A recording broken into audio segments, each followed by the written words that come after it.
حمزہ اس manager کے ساتھ بدتمیزی کر رہا ہوتا ہے اور کہتا ہے کہ دوبارہ تم مجھے یہاں پہ نظر مت آیا، یہاں سے چلو۔ تبھی وہاں سے رانی آتی ہے، رانی کہتی ہے کیا ہو؟ حمزہ کہتا ہے تمہیں اس معاملے کا نہیں پتا، اس میں نہ گھسو۔ رانی کہتی ہے اس نے کیا کیا؟ تبھی حمزہ اس سے فون لیتا ہے، اس کو دکھاتے ہیں، کہتے ہیں یہ دیکھو، یہ تمہاری پکس کلک کر رہا تھا۔ تبھی رانی اس کو تھپڑ مارتے ہوئے کہتی ہے کہ تمہاری ہمت کیسے ہوئی میری پک کلک کرنے کی؟ اور پھر اس کو تھپڑ مار کہتی ہے کہ دفعہ ہو جائے یہاں سے، دوبارہ مجھے اس کمرے میں نظر مت آنا۔ رانی کہتی ہے میں تمہیں کمرے سے کیا اس آفس سے نکال رہی ہوں، دوبارہ مجھے یہاں پہ نظر مت آنا۔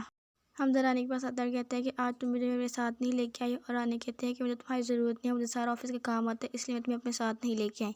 حمزہ کہتا ہے تم ایک دن میں سب کچھ سیکھی؟ رانی کہتی ہے ہاں۔ رانی کہتی ہے کہ حمزہ میرے پاس نہ آیا کرو، اس آفس میں نہ آیا کرو، تم اپنے کام پہ فوکس کرو، میں اپنے کام پہ فوکس کروں گی۔ حمزہ کہتا ہے تم ایسی باتیں کیوں کر رہی ہو؟ اور رانی کہتی ہے کہ میں جو بھی کہہ رہی ہوں صحیح کہہ رہی ہوں، مجھے تمہاری ضرورت نہیں، تم یہاں سے جا سکتے ہو۔ حمزہ کہتا ہے میں یہاں سے نہیں جاؤں گا، میں تمہاری ہیلپ کرنے آیا یہاں پہ کام سمجھانے میں، اور جب تک تمہیں کام سمجھ نہیں آیا تو میں یہاں سے نہیں جاؤں گا، کیونکہ مجھے آنٹی نے کہا تھا کہ یہاں پہ رانی کا خیال رکھنا ہے، اس کو دیکھ۔ کہتا ہے کہ جس طرح آج وہ تمہاری پک کلک کر رہا تھا، کیا پتہ اس طرح پھر کچھ اور ہو جائے، تمہاری ہیلپ کرنے کے لیے کون ہو؟ اور رانی کہتی ہے کہ میں اپنی ہیلپ خود کر سکتی ہوں، مجھے کسی کی ضرورت نہیں۔ حمزہ کہتا ہے تم مجھے ایسی باتیں کیوں کری؟ اور رانی کہتی ہے کہ میں نے کچھ برا نہیں کہا، اور تم یہاں سے جا سکتے ہو۔ اور حمزہ وہاں سے چلے جاتا ہے۔ پھر رانی رونے لگتی ہے اور کہتی ہے کہ کاش میں حمزہ کے ساتھ بدتمیزی نہ کرتی، آنٹی نے مجھے کہا تھا کہ حمزہ سے دور رہنا، حمزہ کے پاس نہیں جانا۔ حمزہ رانی کے بارے میں سوچتا ہے، کہتا ہے کہ آج تو میں رانی کو بتا دوں گا کہ میں اس سے محبت کرتا ہوں اور اس سے شادی کرنا چاہتا ہوں۔ کہتا ہے اگر اس نے انکار کیا تو میں کیا کروں گا، میں نے اس کے ساتھ اچھا تو نہیں کیا، میں نے ثنا کے ساتھ شادی کی اور اس کو طلاق دے دی، لیکن اس کو میں کیسے سمجھا کہ میں نے ثنا کے ساتھ شادی اپنے بدلہ لینے کے لیے کی تھی، نہ ہی اسے محبت کرنے کی۔ کہتا ہے کہ جو بھی ہے ابھی میں رانی کو پرپوز کروں گا، اگر اسے میرا پرپوز ایکسیپٹ کر لیا تو ہم دونوں شادی کر لیں گے، اگر نہیں تو پھر دیکھا جائے گا۔ حمزہ کہتے ہیں کہ تم ماں بھی راضی نہیں ہے شادی کے لیے۔ حمزہ کہتے ہیں لیکن پہلے میں رانی کو مناؤں گا، پھر اس کے بعد ماما کو تو منانا بہت انسان ہے، میں بابا کو کہوں گا، بابا ماما کو منا لیں گا، پھر ہم دونوں رانی کے گھر سے رشتہ لینے جائیں گے۔ حمزہ کہتے ہیں میرا آخری فیصلہ اب میں رانی کے ساتھ شادی کروں گا، اب میں اور کسی کی کوئی بات نہیں مانوں گا اور اپنی کروں گا۔ یہ کہہ کے کہتا ہے کہ آئی لو یو رانی، اب میں رانی کے پاس جا رہا ہوں اس کو پرپوز کرنے۔ حمزہ کہہ کے چلے جاتا ہے، وہ ڈر بھی رہا ہوتا ہے کیا رانی مجھے ہاں کریں گے کہ نہیں۔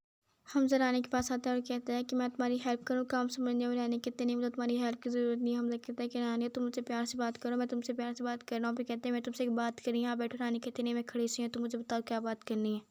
حمزہ کہتے ہیں پہلے تم بیٹھو میں پھر بات کروں گا۔ رانی کہتی ہے ٹھیک ہے۔ رانی بیٹھ جاتی ہے۔ حمزہ کہتے ہیں کہ میں تمہیں جو بات کہوں گا اس پہ تمہیں سوچ سمجھ کے جواب دینا۔ رانی کہتی ہے بتاؤ صحیح کون سی بات ہے۔ حمزہ کہتے ہیں رانی میں تم سے پیار کرتا ہوں، ابھی بھی میں تم سے محبت کرتا ہوں، میں تم سے شادی کرنا چاہتا ہوں، تم سے شادی کرو گی؟ رانی کہتی ہے نہیں میں تم سے شادی نہیں کروں گی، تمہیں میرے ساتھ اچھا۔ کہتی ہے کہ تم ابھی بھی جا کے ثنا سے شادی کرو نا، اسی سے محبت کرو، مجھے تمہاری ضرورت نہیں ہے، تم جا کے اپنی ثنا کو ہی پکڑو، اور تمہیں میں تم سے شادی نہیں کروں گی، تم نے کسی آرڈر کے ساتھ شادی کرنی ہے تو کر لو، اب میں نے فیصلہ کر لیا کہ میں کبھی بھی شادی نہیں کروں گی، کیونکہ میں نے شادی کر کے اپنا انجام دیکھ لیا کہ کیا ہوتا ہے۔ حمزہ کہتا ہے کہ میں جو بھی کیا وہ تمہارے لیے کیا، اپنا بدلہ لینے کے لیے کیا، تم مجھے غلط مت سمجھو پلیز، تم میرے ساتھ شادی کرنے کے لیے ہاں کر دو، اگر مجھے ہاں کر دے تو میں آنٹی کو بھی ملا لوں گی، مجھے پتہ ہے تمہیں آنٹی کا ڈر ہے۔ رانی کہتی نہیں میں تم سے شادی نہیں کروں گی، مجھے نہیں آنٹی کا کسی کا بھی نہیں ڈر، میرا فیصلہ ہے کہ میں تم سے شادی نہیں کروں گی، تمہاری ضرورت نہیں ہے۔ حمزہ کہتے تم میری بات سمجھنے کی کوشش کرو، اگر تم میری نہ ہوئی تو میں مر جاؤں گا، میں زندہ نہیں رہ پاؤں گا۔ اور رانی کہتی ہے کہ میں نے تمہیں کہا ہے نا میں تم سے شادی نہیں کروں گی، تم نے مرنا ہے زندہ رہنا ہے، میرا کوئی فرق نہیں ہے پڑتا۔ رانی کہتی ہے کہ میں نے دانش کے ساتھ شادی کر کے دیکھ لیا کہ شادی کرنے میں کوئی فائدہ نہیں ہے، اس نے مجھ پہ اتنا ظلم کیا، مجھے کس طرح رکھا، اب میرا یقین ہی اٹھ گیا شادی کے ساتھ محبت سے بھی۔ حمزہ کہتے ہیں یہ تو نہیں کہ حل کر دانش ایسا ہوتا ہے، تم مجھے جانتی ہو نا کہ میں کس طرح کا، پتہ ہے تم سے محبت کرتا تھا، اس کے باوجود بھی تم مجھے انکار کر رہی۔ حمزہ کہتا ہے آئی لو یو رانی۔ رانی کہتی ہے کہ یہاں سے چلے جاؤ، مجھے تمہاری شکل بھی نہیں دیکھنی۔ حمزہ کہتے ہیں میں ایسے نہیں جاؤں گا، مجھے آنٹی نے بھیجا یہاں تمہاری ہیلپ کرنے کے لیے۔ رانی کہتی ہے کہ میں اپنی امی کو خود ہی سمجھا لوں گی کہ میں سارا کام کر سکتی ہوں، میں تمہیں کہا نا سے چلے جاؤ۔ حمزہ کہتا ہے نہیں میں یہاں سے نہیں جاؤں گا، میں تمہیں کہا میں تمہاری ہیلپ کروں گا، یہیں پہ رہوں گا۔ رانی کہتی ہے کہ تمہارا یہ فیصلہ تو رہو، میں یہاں پہ رہوں گی، میں بھی جا رہی ہوں آفس سے۔ حمزہ کہتا ہے ٹھیک ہے میں جا رہا ہوں۔ پھر حمزہ کہتا ہے کہ میں کس طرح رانی کو سمجھاؤں، رانی کو تو سمجھ ہی نہیں رہی، اور میں امی کو بھی کیسے سمجھاؤں گا، میں دونوں طرف سے پھنس گیا ہوں، نہ آ جا سکتا ہوں نہ ہی۔ حمزہ پھر رانی کو کہتا ہے کہ تم جتنا مرضی کہہ لو لیکن تمہارے دل میں میرے لیے ابھی بھی محبت ہے، تم مجھے ابھی بھی چاہتی ہو۔ رانی کہتی ہے ایسا کچھ نہیں ہے، تم جاؤ یہاں سے، ہم وہاں سے چلے جاتے ہیں۔ پھر رانی بیٹھ کے رونے لگتی ہے حمزہ کی باتیں سوچ کے۔